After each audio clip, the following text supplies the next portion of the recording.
सो hey guys, कैसे हो आप सभी लोग। Welcome back to my channel AG and I manga. तो गाइस, आज मैं एक्सप्लेन करने जा रहा हूँ बुक ऑफ एस्पर के एपिसोड नंबर 683 को। क्योंकि भाई सचमुच में आज बेहद ही ज्यादा अमेजिंग और खतरनाक होने वाला है। इसलिए पहले ही वीडियो को कर दीजिए like and hype and channel को कर दीजिए सब्सक्राइब। बाकी जिन लोगों ने अभी तक इसका पिछला एपिसोड नहीं देखा है तो मैंने उस एपिसोड का लिंक इस वीडियो के नीचे डिस्क्रिप्शन में दे दिया है, आप लोग जाकर के पहले उस एपिसोड को देख लीजिए। और जिन्होंने ऑलरेडी देख रखा है तो उनके लिए शुरू करते हैं हमारा आज का ये वाला एपिसोड। लेकिन उससे पहले Majid Khan, thank you for joining zoo fans silver demons. And बाकी के लोग भी यार क्या कर रहे हो, जल्दी से मेंबरशिप को ज्वाइन करो और इस चैनल को ज्यादा से ज्यादा सपोर्ट करो। तो अब इस एपिसोड की स्टार्टिंग में हमें एक डार्क नाइट का सीन दिखाया जाता है। पे आसमान में चांद निकला होता है और चारों ओर गुमनामी और शांति फैली होती है। और भी उस गुमनामी खतरनाक मंजर को देख रहे होते हैं। इसके बाद हम लोगों को नीचे जमीन पे पड़े हुए एक बंदे को दिखाया जाता है जो कि हिलता है। इस वजह से वो सभी कोई भी वहाँ से डर करके भागने लगते हैं। और वो बंदा कोई और नहीं बल्कि यूनिवर्सल राइटर्स एक्ट का ज़ाओडेज़ू होता है कि ज़ूफेन के साथ लड़ी उस खतरनाक जंग से उठता है। घायल अवस्था में अपनी आंखें खोलता है। तो वो वहाँ पे उठते ही काफी ज्यादा हैरान और शौक हो गया होता है। वो यही सोचता है कि आखिर वो यहाँ पे कैसे और आखिर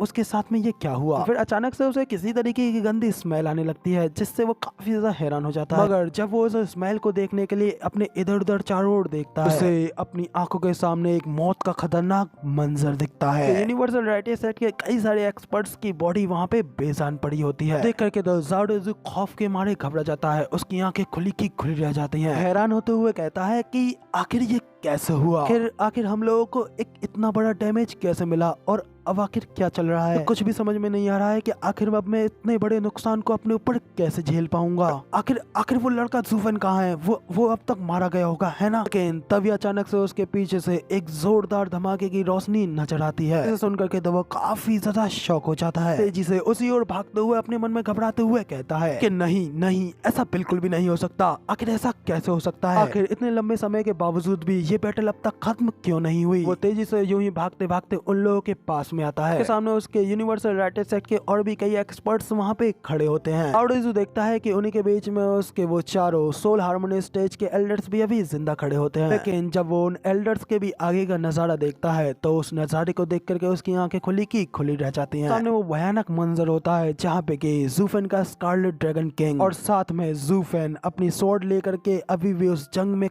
खड़ा होता है। अभी तक इतना ज्यादा घायल होने के बावजूद भी ज़ूफेन बैटलफील्ड में अपनी फुल रेंज में खड़ा होता है। कि अभी भी अपने सामने डटकर खड़े होते हुए देख करके तो सोल हार्मोनी स्टेज के एक्सपर्ट्स भी घबरा गए होते हैं और कोई भी आगे बढ़ने की हिम्मत नहीं कर पाता। ज़ूफेन अभी भी उन लोगों के ऊपर अपनी डेमोनिक स्वॉर्ड तान करके सीधा खड़ा होता है, मानो कि जो भी आगे बढ़ेगा वही पहले मारा जाएगा। इससे तो वो सोल हार्मोनी के ग्रीन एल्डर भी वो काफी ज्यादा शॉक और घबरा गए होते हैं और उसे इस तरीके से देखते हुए कहते हैं कि क्या ये लड़का ज़ूफेन वाकई में कोई इंसान है भी। हमने उसकी बॉडी, उसके शरीर को इस हद तक बर्बाद कर दिया है कि उसके इनर ऑर्गन्स पूरी तरीके से कुचल दिए गए हैं। फिर भी उसने इस सिचुएशन में भी हमारे एक और एल्डर की हत्या कर दी। उसने हमारे 500 में से 400 इथेरियल स्टेज के एक्सपर्ट्स को भी खत्म कर डाला, साथ ही हमारे 5 सोल हार्मोनी स्टेज के एल्डर्स को। इसकी वजह से अब उसकी बॉडी और सोल दोनों ही बुरी तरीके से जख्मी हो चुकी हैं। लेकिन मुझे इस बात पर विश्वास नहीं हो पा रहा है कि इस सब के बावजूद भी वो यहाँ पे हमारे सामने जिंदा खड़ा है। आखिर ये तभी मरेगा जब हम उसकी सोल के टुकड़े टुकड़े कर डालेंगे। उनके पीछे वाला एल्डर भी कहता है कि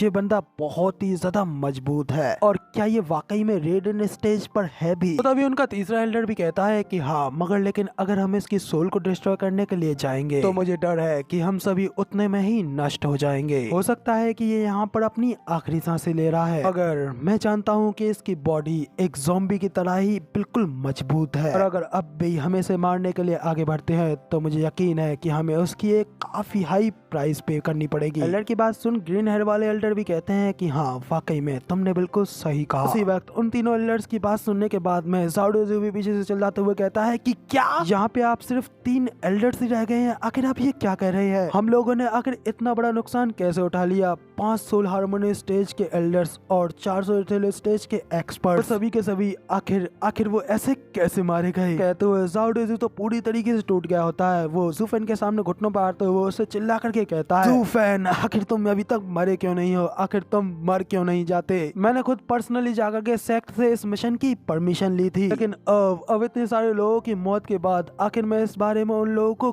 कैसे समझाऊंगा। मेरे साथ 500 इथेरियल स्टेज के एक्सपर्ट और 8 सोल हार्मोनी स्टेज के एल्डर्स, वो सभी यहाँ पर मेरे साथ में इस मिशन पर भेजे गए। लेकिन एक पूरे दिन की लड़ाई के बावजूद भी यहाँ पर एक रेडिएंट स्टेज के लड़के को भी नहीं पकड़ पाए, और यहाँ तक कि इतने सारे लोगों को खो चुके और साथ ही 5 एल्डर्स को भी। फैन आखिर तुम हो क्या चीज, तुम आखिर यहाँ पर मर क्यों नहीं जाते, बस आखिर क्यों यूं ही मेरे यूनिवर्सल रियलिटी सेट के 500 लोगों के साथ में लड़ते जा रहे हो। पूरे एक दिन तक तुम्हारे साथ में फाइट लड़ने के बावजूद भी हम लोग तुम्हें हरा नहीं पा रहे। तुमने मेरी जिंदगी पूरी तरीके से बर्बाद कर दी, तुमने मेरा फ्यूचर, मेरा सब कुछ बर्बाद कर दिया। ज़ाओ डेज़ू पूरी तरीके से टूट करके रोते रोते ये सब कह रहा होता है। अभी उसके सेट का एक डिसाइपल उसे बताता है कि सीनियर ब्रदर, क्या आपको नहीं पता हम लोग यहाँ पर इससे लगातार एक दिन से नहीं बल्कि 3 दिनों से लड़ाई लड़ रहे हैं। जिसे सुनकर के तो भाई ज़ाओ डेज़ू और भी ज्यादा हैरान हो गया होता है और उस लड़के से पूछता है कि क्या वो यहाँ पर लगातार 3 दिनों तक हमारे साथ में टिका रहा है। ज़ाओ डेज़ू 3 दिनों की कहता ही है कि तभी वहाँ पे जोर जोर से हंसते हुए कहता है कि हा,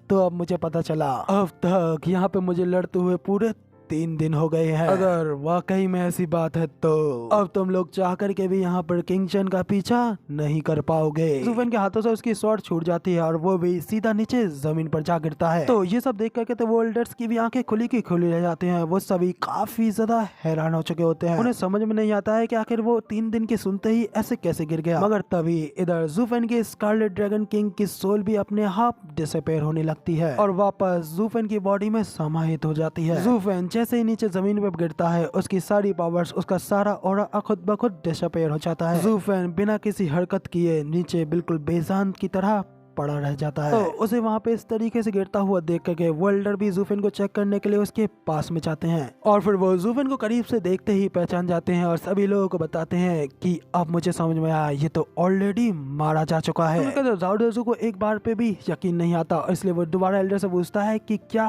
वो मारा गया। लेकिन अभी एक पल पहले तो वो यहाँ पर बिल्कुल सीधा खड़ा था, आखिर अब वो बिना कुछ किए ऐसे कैसे मारा गया। तो वो एल्डर उसे बताते हैं कि ये बंदा अपनी आखिरी सांसें रोक करके हमें उन लड़कियों का पीछा करने से रोक रहा था और सिर्फ अपनी उस एक सांस के साथ ही उसने हमें यहाँ पर पूरे 3 दिनों तक रोके रखा। दरअसल तो उसका शरीर तो यहाँ पर बहुत पहले से ही मारा जा चुका होगा, कि सिर्फ केवल उसकी रिमेनिंग सोल ही शेष रह गई होगी कि यहाँ पर उसकी आखिरी इच्छा, उसकी आखिरी विश को पूरा करती रही। और यहाँ पर जब उसकी वो आखिरी इच्छा पूरी हो गई, जब उसे पता चला कि उसका वो कार्य पूरा हो चुका है, उसने जो सोचा वो हो चुका है, अब उसकी सोल भी यहाँ पे पूरी तरीके से जा चुकी है और अब ये पूरी तरीके से मारा जा चुका है। He is dead now। तो भाई क्या ही इनसेन बात हो गई। क्या हमारा हीरो ज़ू फेन क्या यहीं पर मारा जा चुका? क्या वो यहाँ पर एक बार फिर रीइंकार्नेट होगा और अपनी कहानी को पूरा करेगा, या फिर अभी भी ज़ू फेन जिंदा है? वो तो आप लोगों को आगे कहानी में पता चलेगा।